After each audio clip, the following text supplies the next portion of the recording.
ಎಂಥದ್ದು ಸಾಯ ಬೀಜ ಅಂದ್ಯಲ್ಲ, ಅದೇನು ಹೇಳತ್ತಮ್ಮ? ಸಾಯ ಬೀಜ ಅಲ್ಲ, ಸಾಯದೇ ಇರೋ ಸಾವಯವ ದೇಶಿ ತಳಿ ಬೀಜ. ಅದು ದೇಶಿ ತಳಿ ಬೀಜ. ಅದೆಲ್ಲ ಸರಿಯಪ್ಪ, ನೀವು ಎಷ್ಟೊಂದು ಜನ ಐಕ್ಳು ಮಾಡೋಕ್ಕೆ ಉದ್ಯೋಗ ಇಲ್ವಾ?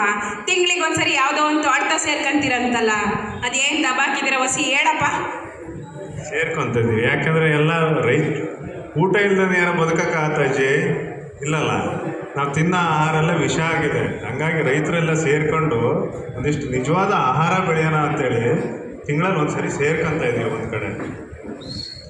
ನಾವು ಸೇರಿಕೊಂಡು ನಾವೇನೇನು ಮಾಡಬಹುದು, ಏನು ದೇಶಿ ತಳಿ ಬೀಜನ ಉಳಿಸಿ ಬೆಳೆಸಿ ಆಹಾರನ ಉತ್ಪಾದನೆ ಮಾಡಿ ನಮ್ಮ ಪೇಟೆಯಲ್ಲೆಲ್ಲ ಅಣ್ಣ ತಮ್ಮರೆಲ್ಲ ಇದರಲ್ಲ, ಅಕ್ಕ ತಂಗಿಯರಲ್ಲ, ಎಲ್ಲಿ ಹಳ್ಳಿಲಿಲ್ಲ ಪೇಟೆಗೆ ಬಂದ್ಯಾರೆ, ಅವ್ರಿಗೆಲ್ಲ ಕೊಡೋಣ ಅಂತ ಪ್ರಯತ್ನ ಮಾಡ್ತಾಯಿದ್ದೀವಿ.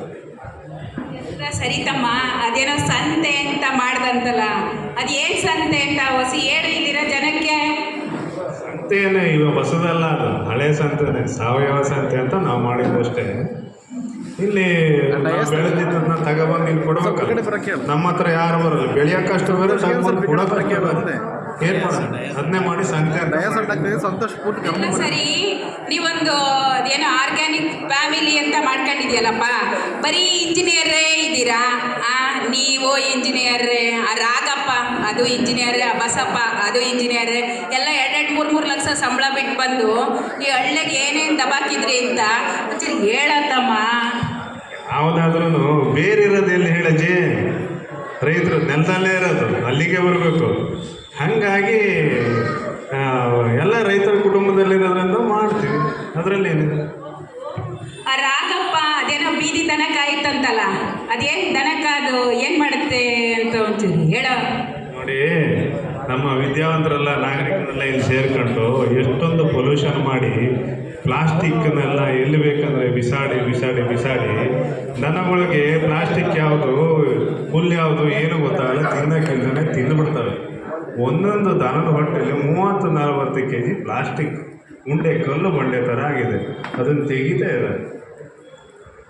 ಆ ಥರದ ಪುಣ್ಯದ ಕೆಲಸ ಮಾಡ್ತಾ ಇದ್ದಾರೆ ಅವರು. ಎಲ್ಲದೆ ಅದು ರಾಗಪ್ಪ ಅಲ್ಲದ? ಮತ್ತೆ ನಂಗೆ ಹೇಳ್ತಿತ್ತು ರಾಗಪ್ಪ, ಅದೇನೋ ದನ ಸಾಕಳಿ, ನಾಯಿಗಳು ಸಾಕಬೇಡಿ, ಆ ದನಗಳು ಮೈ ಮೇಲೆ ಕೈ ಆಡಿಸಿದ್ರೆ ಹೊಸಿ ಕಾಯಿಲೆ ಹೋಗ್ತದೆ.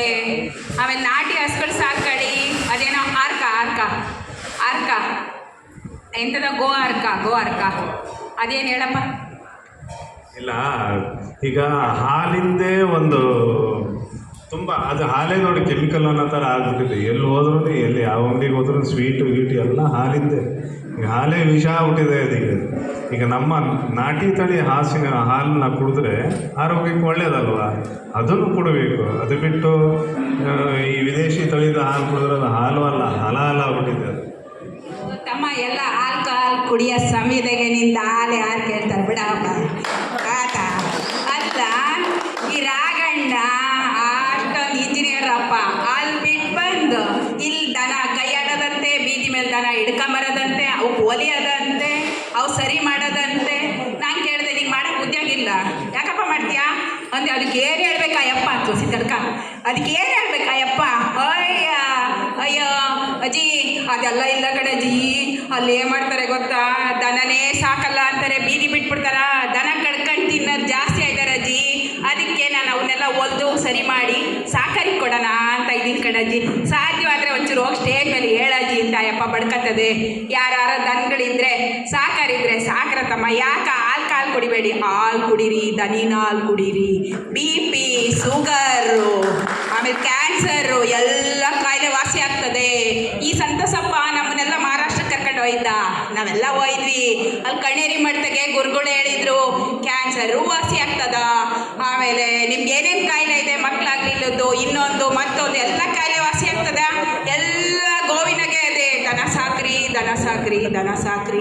ಅಂತ ಹೇಳಿದ್ದಾರೆ. ಮತ್ತು ಇನ್ನೂ ಒಂದು ಹೇಳಿದ್ದಾರೆ, ನೀವು ಮನೆ ಮೇಲೆ ಟೆರಸ್ಸಾಗೆ ವಾಕ್ ಹೋಗೋ ಬದಲು ಟೆರಸ್ ಮೇಲೆ ಒಂದು ಎರಡು ಬೀಜ ತಗೊಂಡೋಗಿ ಗಿಡಗಳು ಬೆಳ್ಕೊಳ್ಳಿ. ಇಲ್ಲಿರೋದೆಲ್ಲ ಬೀಜಗಳು ತಗೊಂಡೋಗಿ ಇವತ್ತಿಂದ ಸಾಕ್ಬಿಟ್ರೆ ಇಷ್ಟೆಲ್ಲ ಕಾರ್ಯಕ್ರಮ ಮಾಡಿದ್ದು ಭಾರಿ ದಬಾಕ್ತಂಗೆ ಆಗ್ತದೆ. ದಯವಿಟ್ಟು ಮಾಡ್ರಪ್ಪ. ನಮಸ್ಕಾರ.